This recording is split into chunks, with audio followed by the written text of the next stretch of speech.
자, 그럼 이제 토지 개발 중에 단기 개발이라는 게 있는데 이게 뭔 말이냐면 우리가 토지 그럼 무조건 장기라고만 생각하는데 너무 장기라고만 생각하니까 거래를 하려는 사람이 되게 적어요. 그래서 농지하고 산지를 만약에 투자하는 투자자 입장, 투자자들에게 내가 브리핑을 해야 된다. 내가 투자자다. 내가 이분을 연결시키는 컨설턴트다. 그럼 이제 개발에 대한 팁이 좀 있어야 되는데 이게 다 개발하지 않고도 그냥 우리가 이제 단순하게 개발 이익만 올리고 할 수 있는 경우도 있어요. 그래서 여기 농지하고 이제 임야 취득할 때 내가 그럼 어떤 농지를 투자를 해야 되고 어떤 농지를 중개해야 되는지 또 임야 단기간에 팔 수 있는 토지여야 되는데 그렇다면 개발이 가능한 땅이어야 돼요. 단기간에 팔기 위해서는. 그래서 보통 우리가 토지 보시면 여기 보시면 자, 요 땅을 한번 사례를 볼까요? 전형적인 농업 지능적인 농지 같습니다. 이거 그죠? 여기도 마찬가지고 다 개별 필지지만 다 농사 짓는 땅들이에요. 근데 이 땅을 왜 삽니까? 라고 했을 때 토지를 사는 목적이 뭐예요? 그럼 우리 항상 5글자로 대답하면 됐죠. 예, 그렇죠. 건축하려고 사는 겁니다. 그래서 단기간에 차익을 올리기 위해서는 해당 이 토지가 내가 개발이 가능한지 이 여부를 파악을 해야 되는데 가능하다면 이게 가격이 비싼 건지 내가 시세에 사는지 시세보다 높게 사는지 해서 시세 파악을 하고 현재 지목이 전답 과수원같이 대가 아니더라도 나는 개발을 해서 이거를 대인 형태인 토지를 만들 거기 때문에 그 토지 가격이 주변에 얼마인지 확인하고 그다음에 여러 가지 뭐 산업단지가 들어선다 여기 이처럼 길이 이렇게 생겨서 도로 개설이 된다 이런 검토 등을 통해서 이 토지 가치가 있는지를 검토해야 되는 거예요. 그러니까 한번 이거를 지우고 한번 보겠습니다. 지우고 자 여기 보시면 지금 현재 요 도로가 개설이 되면서 맹지였던 애가 이게 탈출이 되는 경우가 있어요. 이 같은 경우는 그냥 맹지죠. 맹지입니다. 맹지인데 이 같은 경우는 맹지였는데 여기가 도로가 4m가 접하면서 여기가 맹지 탈출을 해요. 기존에는 그냥 답으로만 써야 되는데 이제는 대지가 됐단 말이야. 대지가 됐으면 인허가만 받아놓은 상태에서 되팔아도 돼요. 네, 그런 경우인데 그러면 이 농지 투자라는 게 죄송합니다. 단기간에 투자도 가능하냐? 그리고 개발을 하려는 개발업자, 디벨로퍼 입장에서는 여기를 개발을 내가 다 하는 게 아니라 간접 개발만 해도 된다. 그래서 요 토지 투자를 하든 토지 개발을 하든 일단 토지를 이용할 수 있다면 요 단기 투자가 가능하고요. 요 단기 차익을 갖기 위해서는 개발 행위가 가능한지 여부가 일단 가장 선행이고 그러려면 내가 들어간 총 원가가 얼마인지 계산을 한 다음에 그 다음에 원가 계산해서 개발했을 때의 차익이 내가 가져가는 프리미엄이겠죠. 그래서 제일 먼저 간단 사업계획서예요. 뭐 자세한 사업계획서가 아니라 간단한 거예요. 간단한 거. 간단한 사업계획서 한번 작성해 본다. 그래서 1순위는 일단 우리가 단지 조성을 해야 돼요. 개발의 허가에 관련돼서. 그 다음에 허가를 득하게 되면 얘는 감정평가 자체가 인근 대지평가 기준이고 원형지 그대로 사서 그대로 매도하는 거는 단기 차익이 안 돼요. 그렇다면 이 토지를 살 때 어떤 걸 유의해야 되냐? 살 때. 자, 일단은 세상에서 가장 쉬운 게 뭐라고 그랬죠? 땅 사는 거예요. 세상에서 제일 어려운 게 땅 파는 겁니다. 그래서 내가 돈만 있으면 사죠. 근데 그게 비싸게 산 건지 싸게 산 건지 그래서 저는 싸게 산다라는 거 좋지만 이거는 가능성 없다고 봐요. 이거 아니고 시세에 매입해서 시세에 매도하는 건데 내가 개발 원가를 줄여서 마진을 높이면 수익은 난다. 그래서 쉽게 개발이 가능한 땅을 고르는 게 가장 중요하다. 그러면 여러분이 도로가 4m 도로입니다. 근데 여기가 A 토지 지목이 전, 지목이 대, C는 전, D는 대. 자, 이 4개 땅이 있는데 일단 용도 지역은 다 일종 일반 주거 지역으로 동일하고 그리고 현재 단독주택을 개발하려는 사람이야. 여기다가 목적은 다 똑같습니다. 용도 지역 같은데 면적은 전부 다 200제곱미터예요. 그럼 내가 선택해야 될 땅이 있고 가지고 가야 될 땅, 버리고 가야 될 땅이 있어. 자, A는 가져가야 돼요? 버리고 가야 돼요? 버려야죠. B는 가져가야지. C는 가져가야지. D는 버려야죠. 왜? 도로에 접해 있는 건 B하고 C만 접해 있으니까 일단은 이 둘은 버리셔야 돼요. 지목이 되어도 버립니다. 그럼 전하고 대 중에 그럼 B하고 C 중에 선택을 한다면 여러분은 뭘 선택하실 겁니까? 그러면 뭐 하나가 있어야 돼? 가격이 있어야 돼요. 왜? 지목이 전인데 얘를 대로만 만들면 똑같죠? 전인데 대로 만드는데 드는 비용이 있어. 그걸 우리는 농지 보전 부담금이라고 해서 농지 보전 부담금. 이게 총 얼마가 드는지만 알면 돼요. 총 얼마만 드는지. 그럼 이제 금액을 넣어볼게요. 자, 여기는 4억이고, 자, 여기는 3억 8천인데, 예, 개별 공시가는 둘 다 3만 원으로 똑같다. 제곱미터당. 그런데 우리나라는 전을 대로 만들 때 농지 보전 부담금이 1제곱미터당 개별 공시지가의 30% 때리게 돼 있어요. 요 30%를 때리는데 그 금액이 5만 원을 초과했을 때에는 5만 원이 상한이다 라고 되어 있습니다. 그러니까 예를 들어서 1제곱미터당 개별 공시가 1만 원이다. 1만 원이면 1제곱미터당 3,000원 나오겠습니다. 30%니까. 근데 만약에 10만 원이다. 개별 공시가 10만 원이면은 그럼 3만 원 나오겠죠? 3만 원. 만약에 30만 원이었어요. 그러면 30%면 얼마야? 3, 3, 9, 9만 원이 나와야 되는데 9만 원이 안 나오고 5만 원 나와요. 5만 원. 만약에 100만 원이다. 100만 원에 30%면 30만 원이잖아요. 그럼 30만 원이 안 나오고 5만 원. 자, 이 금액이 5만을 초과하면 5만 원 낸다 이 뜻인 거예요. 그래서 1제곱미터당 개별 공시가 30%인데 3만 원이니까 3, 3은 9, 30%니까 9천 원이 되는 거죠. 9천 원인데 1제곱미터당 9천 원이니까 200제곱미터로 곱하면 9, 28, 180만 원이네. 그죠? 그럼 얘는 180만 원 플러스 하면 되는 거니까 B가 2,820만 원, 아니 1,820만 원이죠. 1,820만 원 더 비싸게 나온 거예요. 그러니까 나는 요 C를 샀어야 되는 겁니다. 왜? 이거는 내가 이거 계산할 줄 아니까. 자, 그럼 이 2천만 원의 갭 차이에 대해서 한번 알아볼게요. 왜 이게 나왔는지. 자, 왼쪽에 B도 건축 가능하고 오른쪽에 C도 건축 가능하단 말이에요. 근데 C는 농지이기 때문에 농지 전용 허가라는 걸 받아야 되는데 그걸 농지 보전 부담금이라고 하고 이 부담금이 옛날에는 그 조성원가가 기준이었는데 이거 삭제되고 공시지가 기준을 하는데 1제곱미터당 개별 공시지가의 30%를 부과한다. 근데 어느 지역은 땅값이 비싸면 많이 나올 거고 싸면 적게 나오겠죠. 단 제곱미터당 5만 원을 넘을 땐 상한이 얼마예요? 5만 원이다. 그럼 간단하게 계산하는 거는 자, 점용 면적이 있고 제곱미터당 개별 공시가 있으면 30% 곱한 다음에 곱하면 전체 납부할 금액이 나와요. 자, 200평입니다. 그럼 660제곱미터로 미터법으로 환산한 다음에 제곱미터당 3만 원이래요. 그럼 30% 곱하면 3, 3, 9, 9천 원이죠. 9천 원을 660 곱하면 594만 원이 나오는 거야.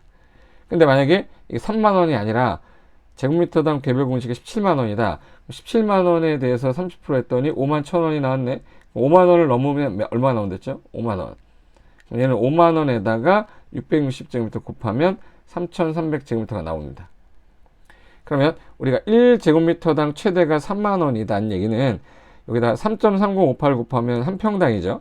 여기는 16만 5천 원이기 때문에 일반적으로 우리 수도권 주변에 있는 농지들은요 대부분이 다 상한 넘었어요. 그래서 대부분이 다 평당 16만 5천 원 정도가 농지 보전 부담금으로 나온다라고 표현을 하는 거야.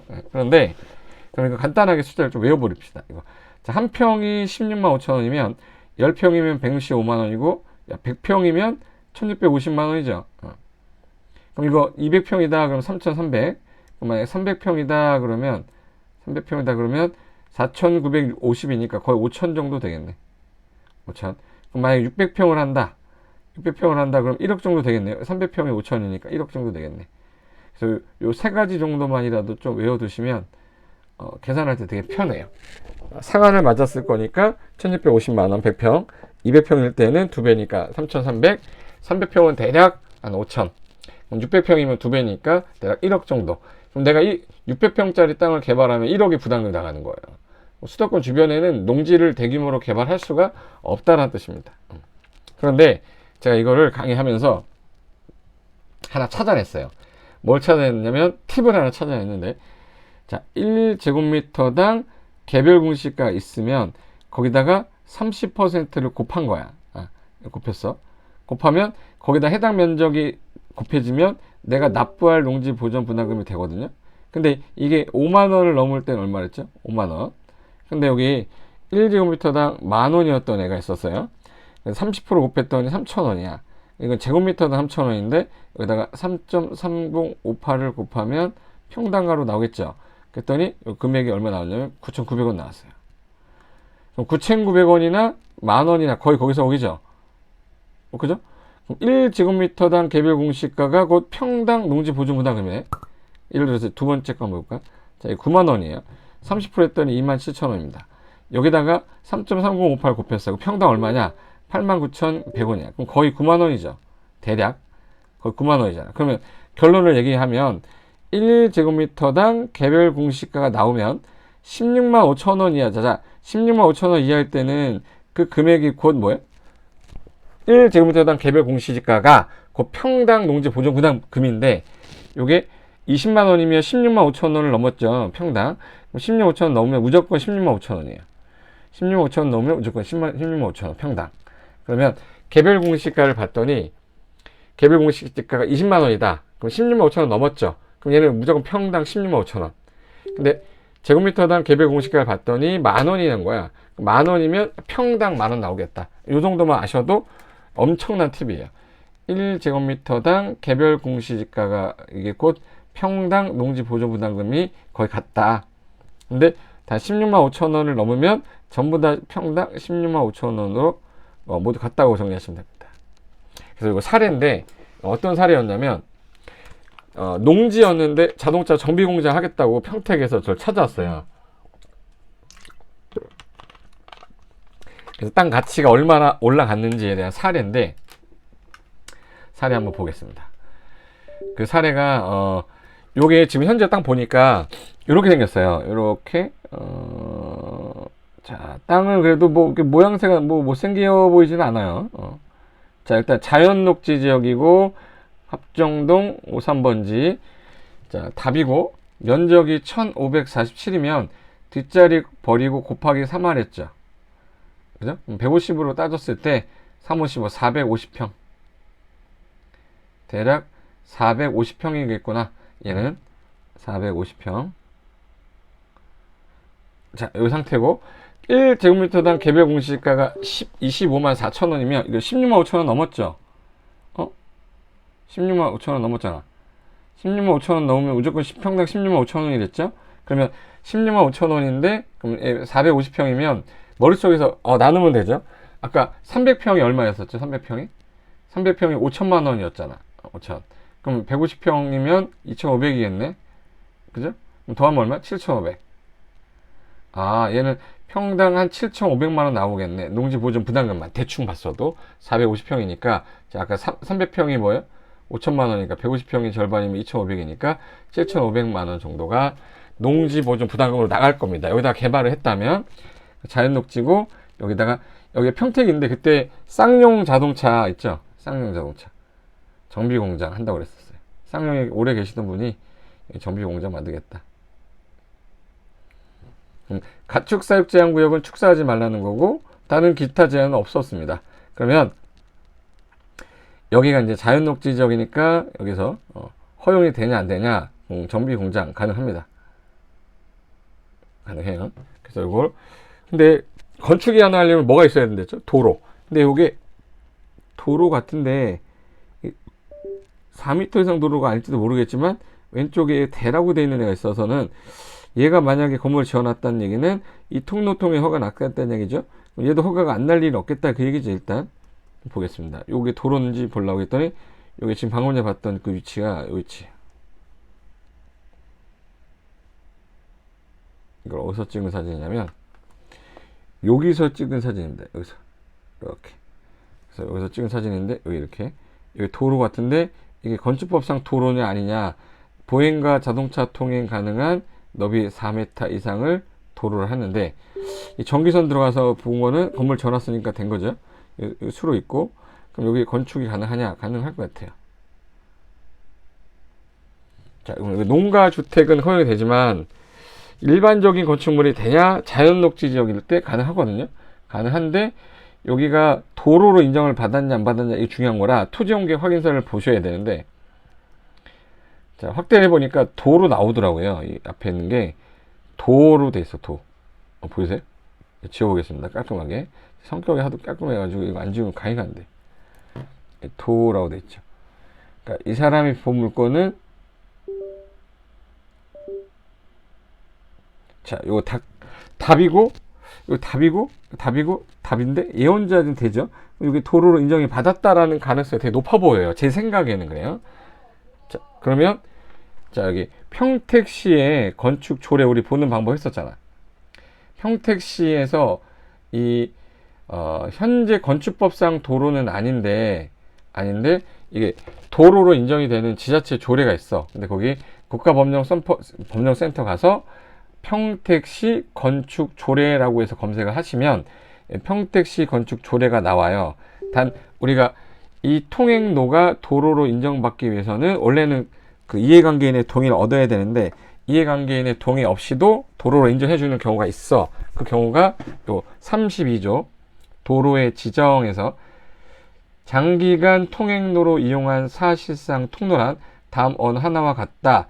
다만 사유지일 때는 포장이 됐을 때만 한정한다. 1항 보시면 현재 주민이 사용하고 있는 이 통로를 이용하여 건축 허가나 신고가 처리가 이미 됐다면 그 사실이 있으면 도로로 인정해 주겠다 이 뜻이에요. 그럼 이제 아까 그 땅 옆에 건물이 있었거든요. 그래서 당연히 건축 가능하겠구나 라고 봤는데, 요 조문을 적용했을 때, 자 지금 나온 매물은 요게 나온 거였어요. 근데 이 옆에 여기 이렇게 있는 땅이 건물을 지었더라고. 그래서 자동차 정비소를 하고자 합니다. 가능할지와 가치 상승 여부 여력이 있을까요? 그래서 한번 건물 들어쓴 거 보이죠? 그럼 요 표시는요, 요 표시, 볼까요? 요 표시. 시골 가다 보면은 요 표시 있으면 전기 들어온다는 표시예요. 여기 맨 땅 여기는 없죠? 이 건물 지어놓은 데만 지금 현재 전기 인입을 했다는 얘기야.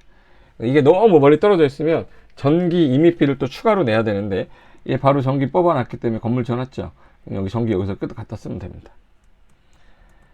그래서 해당 토지 주소도 알았고, 이 옆에 있는 땅의 주소 알았으니 이 주소 넣어가지고 건축물이 인허가가 났는지 적법 건물인지를 봐야 돼요. 그래서 자 옆에 있는 땅도 용도 지역은 똑같이 자연녹지 지역이었고요. 자연녹지고 지목은 대 건물 지어놨으니까 960제곱미터인데 가축 사육장구 하지마. 뭐 분류에 관한 법이니까 뭐 우리가 축사할 일 없으니까 버렸고요. 자연녹지 지역인 거 외에는 없어요. 그럼 여기다가 뭘 줬냐? 건축물 대장 중에서 자, 근생을 지어놨어요. 2010년 9월 17일이면 지목이 현재 사용 승인 받고 난 다음에 지목이 지금 현재 대로 나왔었잖아요. 그 전에는 얘도 마찬가지로 답이거나 전이었을 거예요. 그런데 여기가 2010년 9월 17일이니까 요때는 1월 1일자 기준의 개별 공시가 나올 거고, 한 달 뒤 한 10월 달에 개별 공시가 또 나와서 두 번 나올 겁니다. 2010년도는 보시면 여기는 개별 공시가가 아까 25만원짜리였잖아요. 얘는 25만원. 근데 지금 얼마에? 35만 6천원, 36만원이네. 자, 여기가 25만. 그리고 여기가 25만인데 33만원이죠 지금. 35만 9천 36만원이면 이게 대로 바뀌고서 가격이 이렇게 많이 올랐다는 얘기니까 얼마 오른 거냐면 11만원이 올랐어요. 평당으로 따지면 33만원이 오른 거야. 100평으로 따지면 3,300만원이 오른 거죠. 그럼 여기는 건물을 짓고 난 다음에 지목 변경까지 완료가 된 상태구나. 이렇게 보시면 되겠습니다. 자, 그러면 요 땅이 개별 공시가 상승률을 볼 건데, 아까 2010년에 두 번 나왔댔죠. 2010년. 보면 2010년도에 자, 여기 한 번 더 나왔죠. 10월 29일 날. 이게 사용 승인 받은 후에. 그래서 여기 요때는 22만 9천 원인데 지금 현재 6만 원이 더 넘게 들어서 6만 원. 자, 여기서부터 한번 보겠습니다. 여기서 22만 9천 원인데 29만 원으로 됐어. 6만 원이 올랐다는 거는 개별 공시지가 자체가 올라와서 토지 가치가 상승했다는 뜻이니까 얘는 대략 이렇게 됐겠구나. 그럼 요때 당시에 16만 5천 원 넘었으니까 16만 5천 원이 개별 그 농지 보존 부담금이었겠죠. 그러면 보시면 1제곱미터당 16만 5천 원을 넘었으므로 16만 5천 원이고 여기가 290평이니까 이거 곱하면 4,700만 원 정도를 냈겠네요. 그죠? 됐습니다. 자, 그러면 지금 현재는 어떻게 됐냐? 경기도 평택시 합정동 52번지 이 땅은 잡종지인데 지금 현재는 이게 이렇게 됐던 게 합쳤네요. 원래 맨 처음에 이 땅이었거든요. 근데 지금 현재 46만 원까지 올라왔어. 아까 이거 우리 아까 볼 때 25만 원이었잖아요. 자, 그럼 자연 녹지 지역에서 이게 정비 공장이 가능하냐? 가능합니다. 가능하다면 부담금 얼마 냈냐면 여기 25만 원일 때니까 16만 5천 원 냈겠죠. 근데 16만 5천 원 평당인데 여기 2200이니까 몇 평이에요? 대충 225로 잡았을 때 3, 5, 15 3, 2, 6, 7 3, 2, 6 675평 대략 675평 정도 되니까 11,500 곱하면 그 금액이 농지 보존 분담금이고 신도시 주변에 들어서는 업종 중에 대표적인 게 그 정비소, 튜닝한 이런 데거든요. 그럼 여기 주변에 어떻게 바뀌었냐? 자, 아까 자연녹지 지역에서는 정비 공장이 가능하다. 맞죠? 그리고 건폐율이 여기가 평택시의 요 해당 지역 건폐율은 자연녹지 건폐율 20에 용적률 100을 적용받아요. 요걸 적용받아서 지르면 자, 여기 아까 요 땅인데 여기가 아까 그 도로로 인정이 돼서 건축 가능하다고 그랬죠? 그 땅인데 여기다 그 건물을 지어놨습니다. 자, 개발하기 전에 이거였는데 개발 후에 이렇게 된 거예요. 지금 현재 쌍용 정비 자동차 정비 공장 나왔죠? 똑같은 도로에 아까 전에 뒤쪽에 아파트 들어섰죠. 그래서 현재는 잡종지로 됐고 공장 부지가 된 겁니다. 그게 가격이 2배가 뜬 거지. 그래서 기존에 아까 전에 개발하기 전에 25만 원짜리 개별 공시가가 45만 원대 됐죠. 그리고 이게 시세는 더 올라갔겠죠. 그래서 요걸 합쳐가지고 이렇게 된 거다. 그래서 아까 전에 16년도 봤을 때 27년도 25만 4천 원인데 거의 20만 원이 뭐 넘게 개발하고 나니까 수익이 나오는 거다 보여지는 겁니다. 그럼 농지보존분담금 간단하게 자, 이 땅에 농지를 아닌 다른 목적으로 쓰는 걸 농지 전용 허가라고 그랬죠. 허가 받을 때 제곱미터당 개별 공시가 현재 10,000원이다. 그러면 평당 농지보존분담금도 10,000원이랬죠. 그러면 200제곱미터면 60평이잖아. 60평인데 평당 10,000원이면 60만 원 나오겠네. 그렇죠. 60만 원. 아니면 그냥 1만 원에 30% 곱하면 3,000원인데 3,000원에 200제곱미터 곱하면 60만 원 그래도 똑같은 거예요. 그래서 이거를 농지 전용 창구 가서 농지 전용 허가를 신청서를 접수할 때 자, 허가를 검토하고 허가 날지 안 할지를 이들이 검토한 다음에 허가 날 것 같아. 농어촌 공사에서 요 부과금 결정 통보 나오면 요걸 납입 통지서를 내야 돼요. 납부를 한 다음에 이 영수증을 발급받은 다음에 제출해야 허가증 교부를 마지막에 해주는 겁니다. 자, 그냥 하는 거 아니다. 돈부터 내야지 해줍니다. 결론 얘기하면 앞에 있던 이 토지 중에 얘를 싹 밀어서 이렇게 전용해서 판판하게 만드는데 들어가는 비용이 자, B 같은 경우는 왼쪽은 4억이고 오른쪽 C는 3억 8천이었는데 아까 3만 원짜리였고 30%니까 33은 9천 원이죠. 200제곱미터였으니까 180만 원이니까 이게 추가로 들어가니까 이게 1820만 원 싸게 나온 거다라고 했던 거잖아요. 이제 무슨 말인지 알겠죠? 자, 그러면 이 농지라는 게 대부분 도로가 있으면 도로면보다 낮게 돼 있어요. 근데 우리는 건물 지려면 도로보다 높여야 되기 때문에 우리는 성토라는 걸 합니다. 성토하는 이유는 도로면보다 높여야 건축 허가가 나니까. 그래서 성토 왜 하는 건데요? 그러면 전답을 대지를 활용해서 집 지려고. 제일 많이 하는 게 집 지려고 하는 거고요. 이게 가다 보면 이렇게 물이 고여가지고 막 썩어 있는 데 있어요. 물도 고이면 썩습니다. 그래서 이거 잘 판판하게 내려가게 구배주려고 성토하는 경우 밭이 농사가 너무 안 되는 거예요. 흙의 상태가 너무 안 좋아. 적합하지 않아서 마사토를 받아가지고 토양 개선할 때 주로 하는 건데 제가 여기 청평 가다가 사진을 본 건데 이 사진 보시면 중간에 제가 주차해놓고 찍은 거예요. 흙 봤습니다 라고 보이세요? 봤습니다. 흙을 내 땅에다 버려라 나 성토하겠다 이 뜻인 거죠. 근데 여기서 30분 정도 더 가다가 제가 또 봤어. 이번에는 흙 필요하신 분 나오더라고. 그럼 이제 또 이제 오지랖 넓은 분은 여기 전화해가지고 아까 흙 필요하다는 분이 있었는데 흙 여기다 갖다 버리실 분을 같이 만나시면 되는 거 아니에요? 못 만나, 둘이는. 왜 못 만나냐면 흙을 갖다가 흙값은 없고요. 흙을 갖고 채운 다음에 운반하는 차량에 대한 기름값, 운반비가 필요한데 보통 15톤 덤프 트럭으로 한 대당 한 5, 6만 원이 나와요. 근데 뭐 대수를 많이 쓰면 5만 원대로 줄일 수 있고 뭐 일단 안 하면은 뭐 6만 원, 7만 원 받는 경우도 있다고 하는데 일단 그것 때문에 이 둘은 흙이 필요하면 가지고 가, 차값은 네가 내.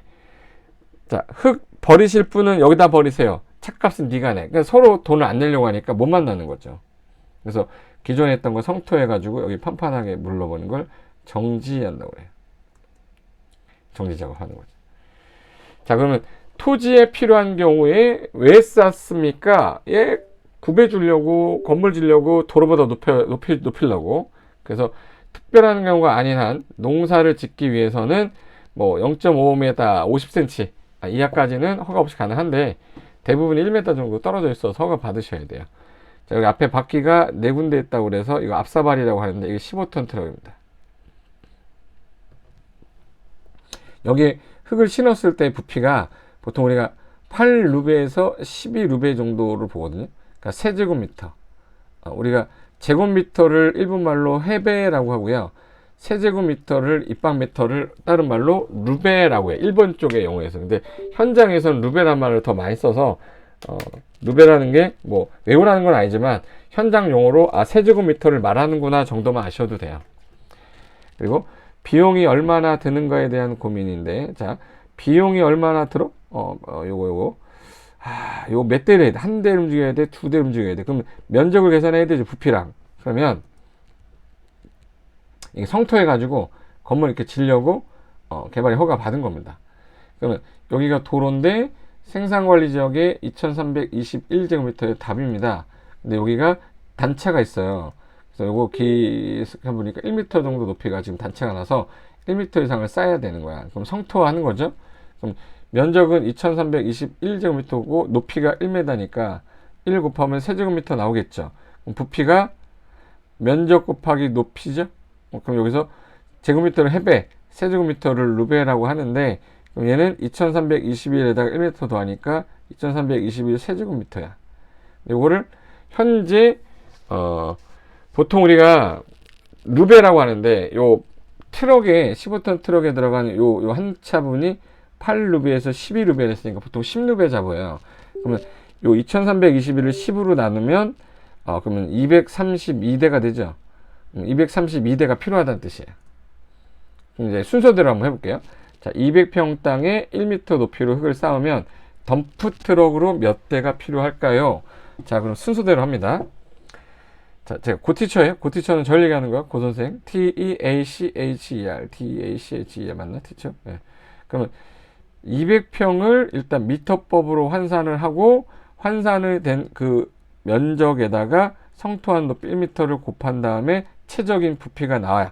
그러니까 루베라고 하죠. 그럼 루베를 덤프트럭 실을 수 있는 흙의 양이 아까 10루베 정도 된댔죠. 그럼 이제 15톤 트럭 기준으로 660루베로 15톤 앞사발이가 뭐냐면 바퀴가 앞에 4개 있는 거, 앞사발이. 그럼 60m가 나온다. 그럼 66대인데 보통 15톤 기준으로 5만원에서 6만원인데 5만원까지 할인해줬다 그러면 총 비용은 330만원의 비용이 들어간다. 추후에 이제 정지 작업해야 되니까 하루 정도는 포크레인 갖고 밀어야 돼요. 판판하게. 이 부분은 70에서 80인데 점심값까지 한 100만원 정도 생각하시면 되겠다. 그럼 결론은 스텝 1부터 자, 200평은 미터법으로 660제곱미터. 여기다가 높이 1m니까 660루베. 15톤 트럭을 10루베 정도로 잡았을 때 나눴을 때는 보통 7에 10루베 나오니까 660을 나누기 10 하면 66대 필요한 거죠. 그럼 거기다가 대략 5만원 곱했더니 330만원이 나왔다. 그럼 나는 330만원 정도가 요거 성토하는 데 들어가는 그 흙을 운반하는 비용이다 라고 보시면 돼요. 그래서 참고로 보시고, 그럼 만약에 2000평에 4m 성토다.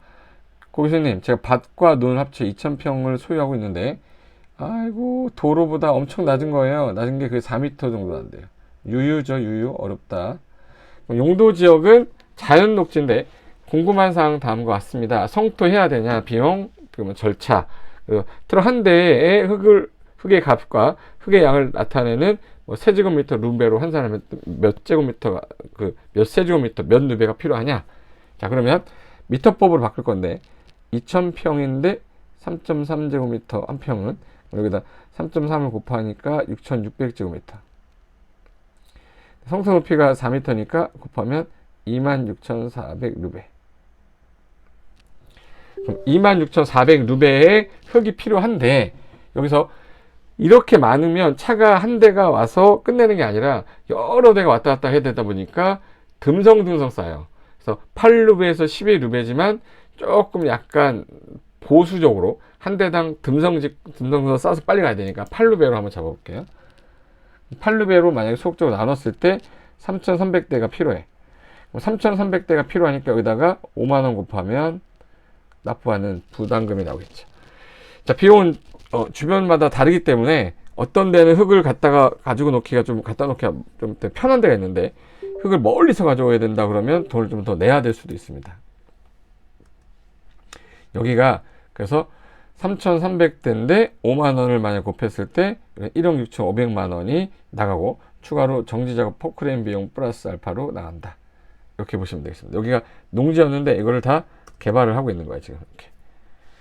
근데 예, 지금 보시면 금액대가 요거 하는데 1억 6천 냈으면 이거에 한 10배 하게 되면 100배 하게 되면은 100억대가 넘게 나오는 거죠.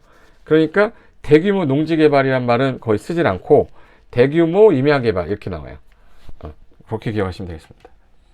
그리고 신도시 개발할 때 꼭 옆에 임야를 좀 껴서 여기 있는 흙을 갖다 놓으려고 보통 조금씩 포함해서 합니다. 신도시 개발할 때 임야 같은 경우는 이렇게 해서 개발해야 됩니다.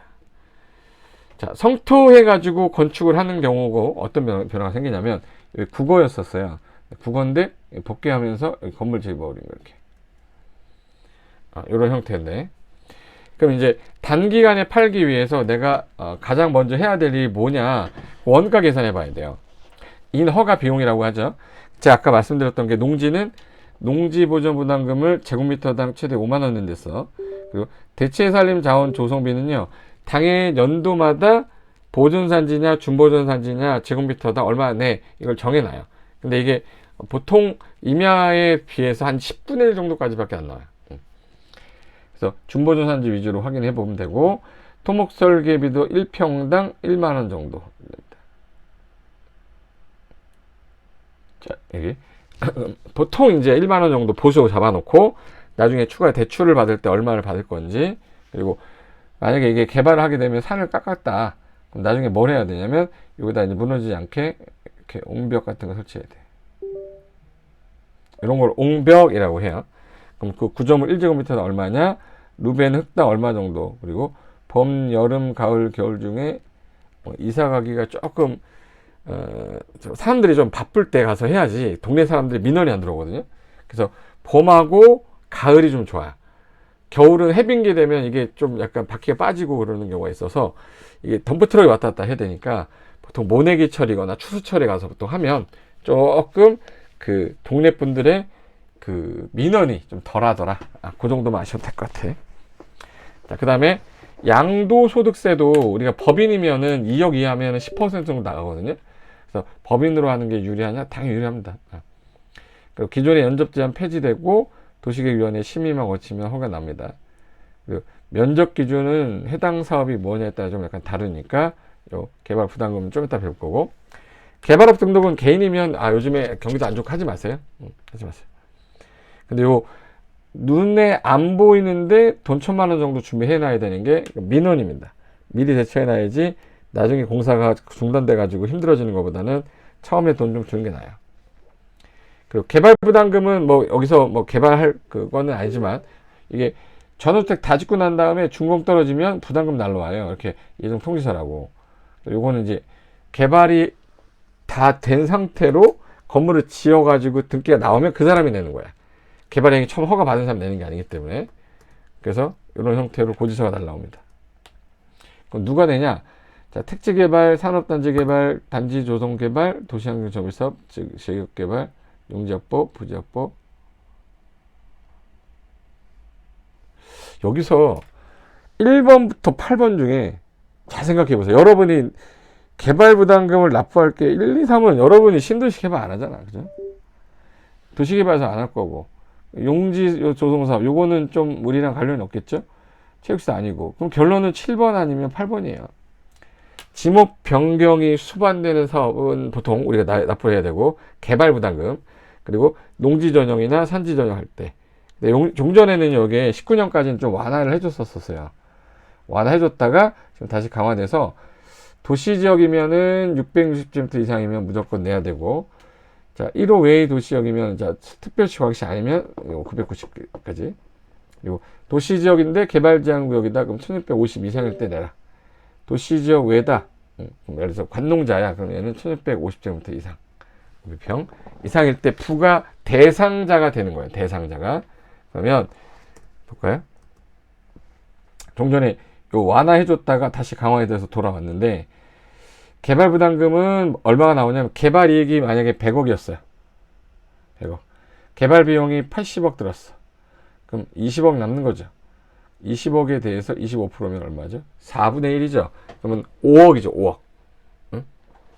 4억이죠. 4억. 4억을 25%니까 4억. 4, 5, 20, 4, 28. 맞죠? 그럼 예를 들어서 요거를 납부를 해야 되는데, 요 부분에 대해서는 구체적인 건 뭐 알 필요는 없고, 이렇게 나오는구나 라고 알기만 하면 돼요. 그리고 부가 대상자인지 아닌지, 요 개발 종료 시점, 즉 사용 승인 받을 당시에 등기부 등본상 토지 소유자가 납부 의무자로 돼 있어요. 자, 그러면 사례를 하나 보면서 끝내볼게요. 사례. 1년 안에 다시 팔기 위한 토지 찾는 방법에서 요게 사업계획서를 간단하게 한번 만들어 보시면, 자, 여기 요 땅인데요. 지금 현재 점점 개발되는 거 보이세요? 한 번 더 보여줄게요. 이 모습에서 이 모습으로 지금 현재 막 개발이 되고 있어. 또 개발되고 있고, 뭐 들어서고 있는데, 요 토지인데,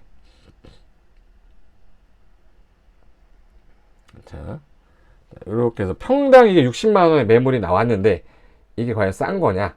싼 건지 비싼 건지 해봐야죠.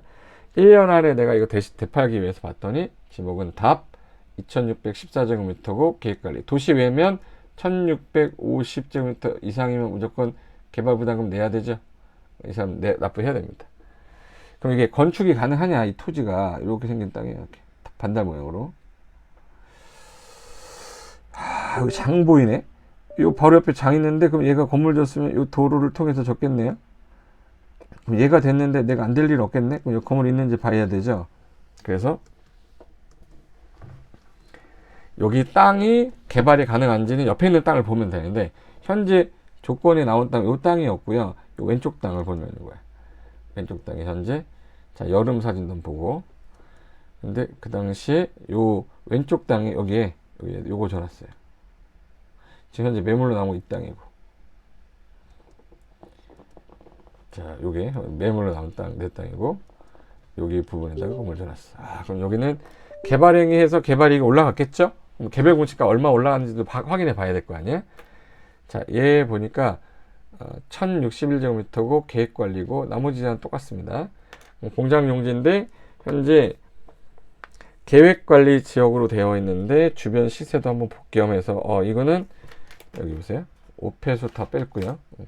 여기 수로 뺐고, 주차장 뺐고, 건물 멀리다 지어놨는데, 주변에 평당 거래된 게 11년도에 평당 25만원, 그리고 17년도에는 평당 85만원, 많이 20만원짜리가 85만원, 4배 이상 올랐죠. 자, 그 다음에 최근에 건물을 지어서 판 거는요, 평당 174만 7천원. 아까 20만원짜리 썼는데 85만원 되더니 지금은 얼마에 거래된 게 174만원, 15년도에 거래됐습니다. 자, 그러면 여기 들어가는 비용을 좀 계산하기 위해서, 얘가 경사가 졌기 때문에 요만큼을 성토를 해야 돼요. 콘크리트로. 거의 대략 80m라고 나왔는데, 그래, 요 배수로도 있고, 이 배수로 있는데 건축 가능하겠군. 그러면 간단하게 사례를 한번 연습하는, 간단하게.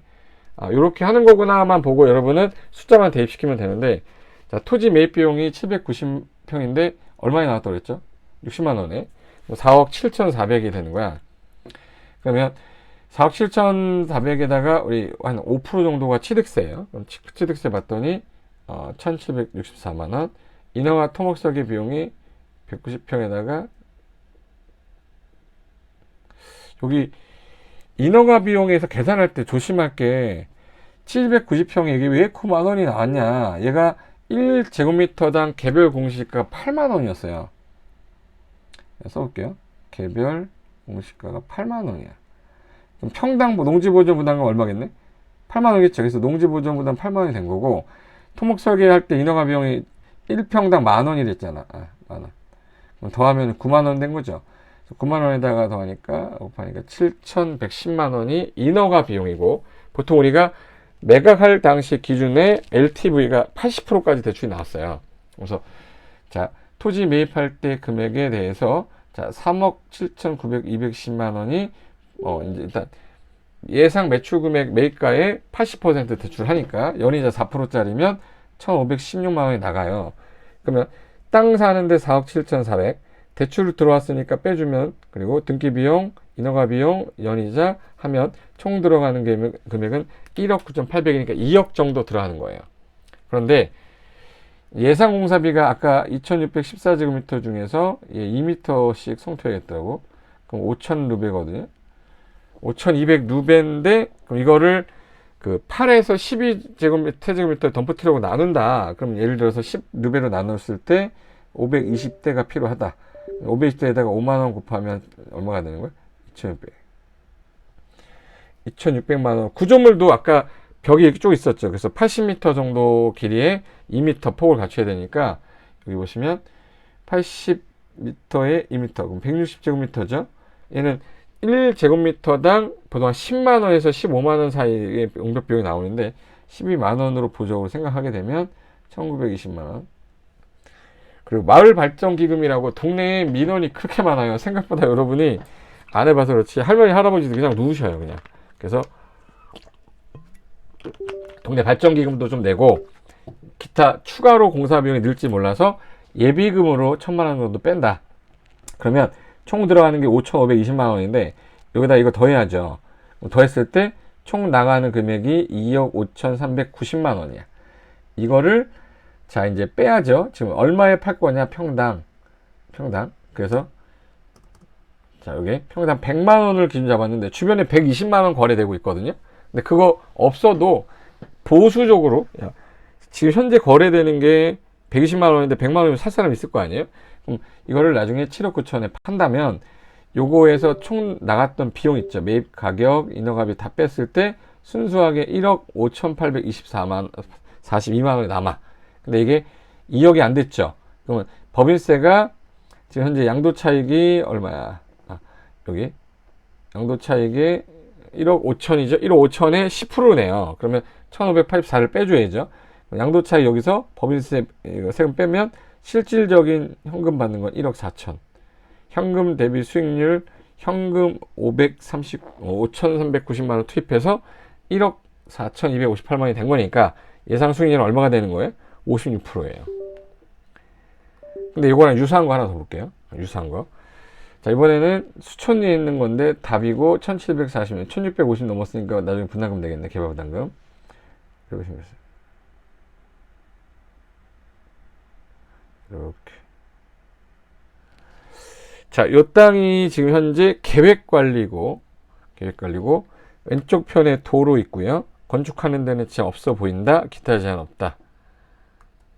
자, 개별 공시가가 여기 85,000원이었어. 1제곱미터당 85,000원인데 이때 당시에 17년이 되면서 87,500원으로 올랐어요. 근데 여기 60만 원의 평당 나왔을 때 주변 매매 가격 시점이 100만 원이었는데 싸게 나온 거죠. 요 토지입니다. 이쁘죠? 일단 딱 봤을 때 뭐 떠오르세요? 장점이 하나 있다. 장점 찾아내세요. 그쵸? 성토비가 안 나가. 왜?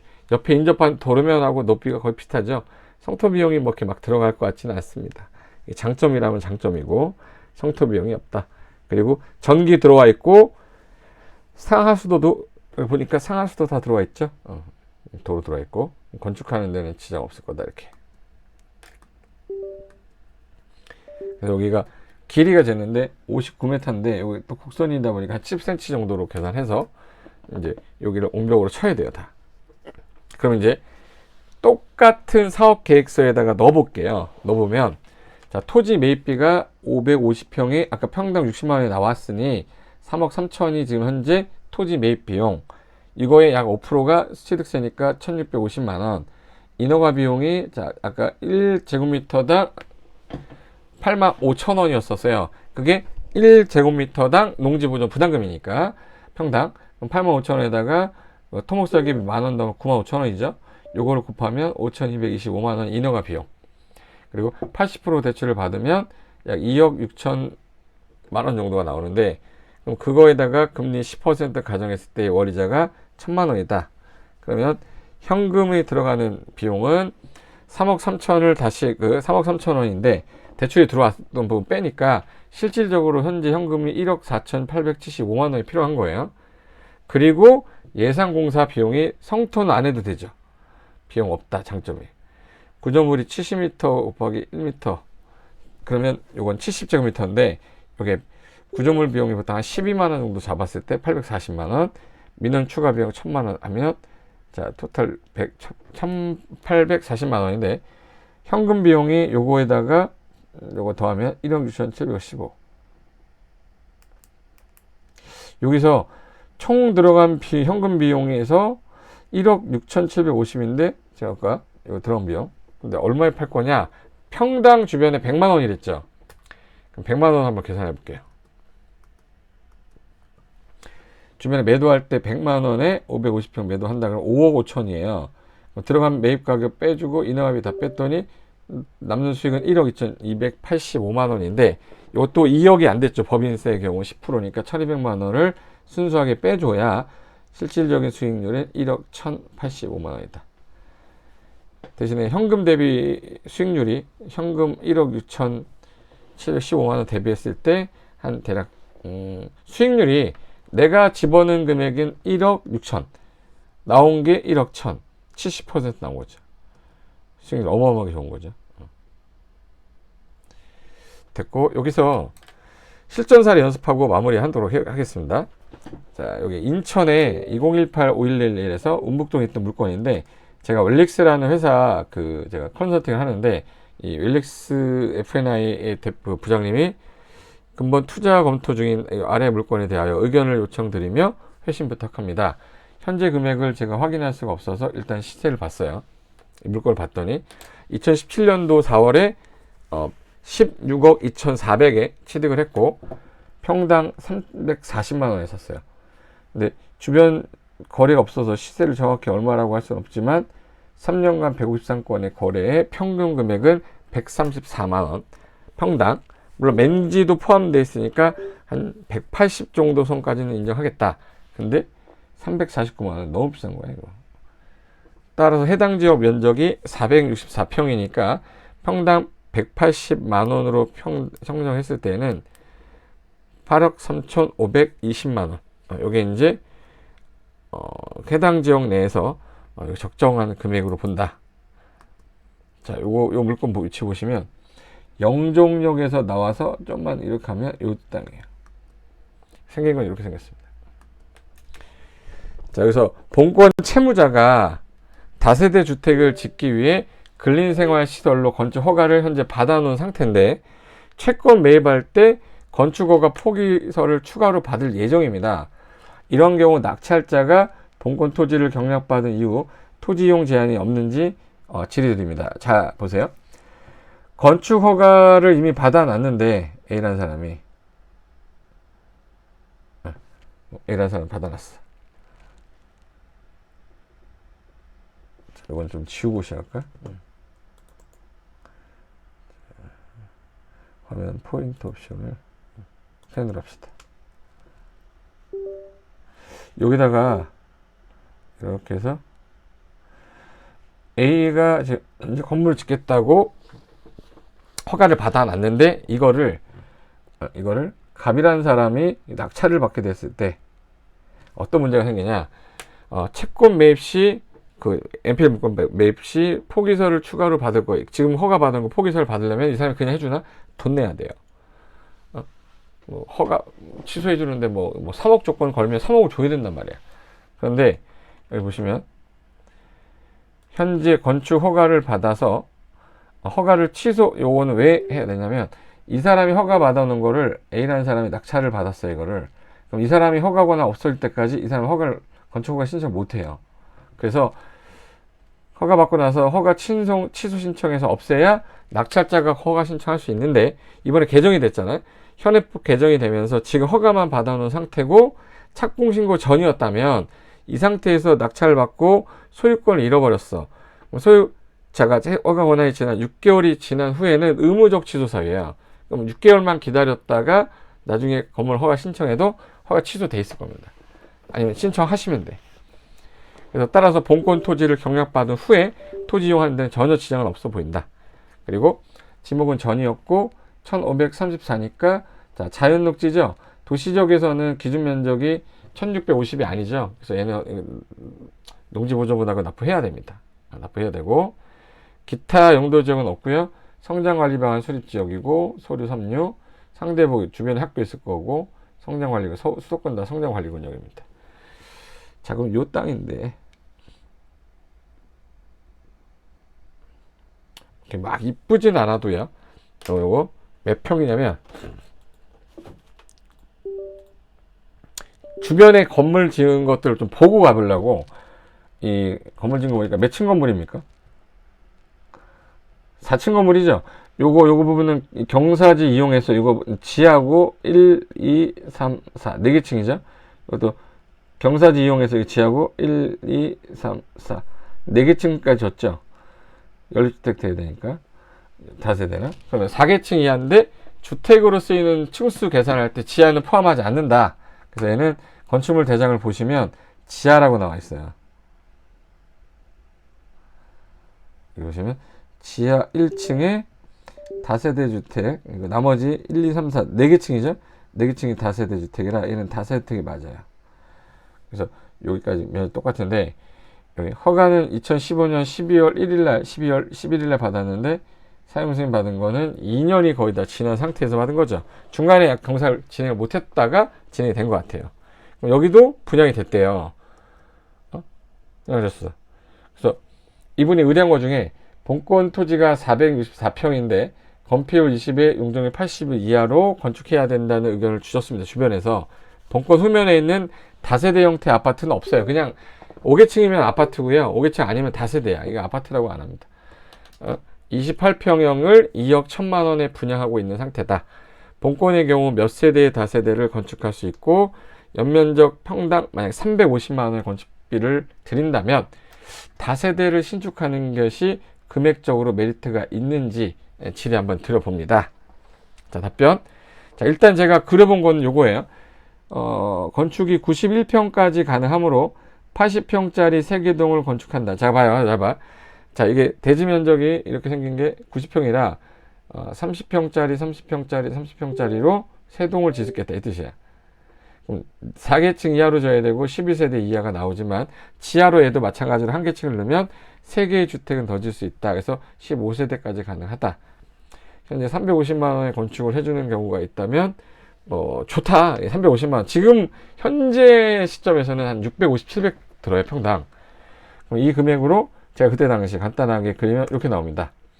확대 한번 해볼까요?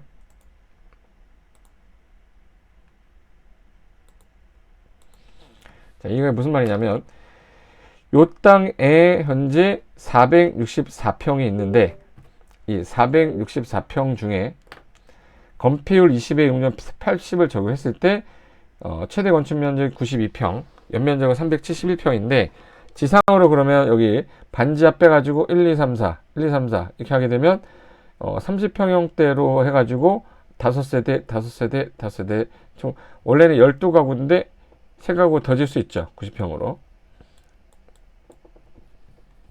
그러면 여기서 총 연면적이 여기는 350평이 나왔다. 그러면 건축비 350만 적용하면 15억 7,500인데 여기 토지 매입을 얼마 했냐? 13억에 매입을 했다면 28만 원 정도가 나온다. 그런데 여기 5가구 중에서 요걸 2억에 1천에 매각할 때 금액이 총 얼마냐? 주변에 31억 정도가 나와요. 그럼 여기서 28억 7,500을 빼면, 그러면 그렇죠? 요 사이에서 차익을 빼면 차익은 얼마가 되면 2억 7,500만 원. 근데 만약에 이게 NPL 물건이라 싸게 매입할 수 있다고 그랬거든요. 현실적으로 11억까지 가능하대요. 그럼 수익은 4억 7천이 되는 거예요. 근데 여기서 세금 제했을 때는 3억 정도 나온다. 그 말 뜻입니다. 그래서 이렇게 가지고 보내줬고, 담당자는 이 본권 다세대를 신축하는 경우에 인천공항을 기반으로 수요층이 증대 예상되고, 교수님 판단하기에는 다세대를 신축하는 경우에 인천공항 기반으로 하는 수요가 충분할지 의견 드립니다. 그물까지 자산을 매입해야 하는 급박한 상황이 있어 급히 질의드립니다. 모쪼록 신속한 답변 부탁드려요. 자, 토지를 11억에서 13억 수준에서 매입을 했을 때 이때 질의사항이었습니다. 자, 이거는 이제 사례를 물어봤던 제가 강의하러 갔던 김해시에 있던 분이 자기 땅이 중개 의뢰받은 게 요거였었어요. 개발하려고 하는 사람한테 중개하려고 했는데 그게 1019-5번지인데 이 땅 보시면 이 땅이에요. 일단 성토는 돼 있고 이 상태에서 하는 건데, 얘 보면 쓰레기 같은 거 막 모아놨죠. 이런 것들은 대부분 무허가 확률이 높을 거고, 무허가라고 해서 치우라고 하면 바로 안 치웁니다. 근데 그 건물에 있는 땅인데 여기 수업 시간에 했던 메리 1029-5 평당 90만 원에 매수할 수 있대요. 그래서 주변 시세가 평당 90만 원이었어요. 주변 시세 보니까 평당 90만 원이고, 지금 현재 계획관리 우리가 있네요. 여기서 계획관리 지역에 2380제곱미터의 지목 전이고요. 기타 제한은 거의 없다고 보셔도 됩니다. 이 상태에서 이 오른쪽에 아까 무슨 물류 어떤 쓰레기 있죠. 보관함 같은 것만 하고 있던데. 그래서 이게 719평이니까 건폐율 40% 적용했을 때, 용적률 100%를 적용했을 때 어떻게 건물 짓겠냐? 40에서. 자, 지목을 보고 상상할 것은 지목이 전으로 돼 있거든요. 전이면 농지보존부담금 나가겠죠. 그럼 여기서 가격 올라간 상승률 보시면 49,400원. 이게 계획관리도 상승이 높은데 중간에 안 올라간 적도 있고 떨어진 적도 있죠. 여기서 이 김해시가 9,000원, 만원짜리가 4만원까지 갔다라는 거는 완전히 이거는 주변에 막 개발이 막 이루어지고 있다는 뜻이거든요.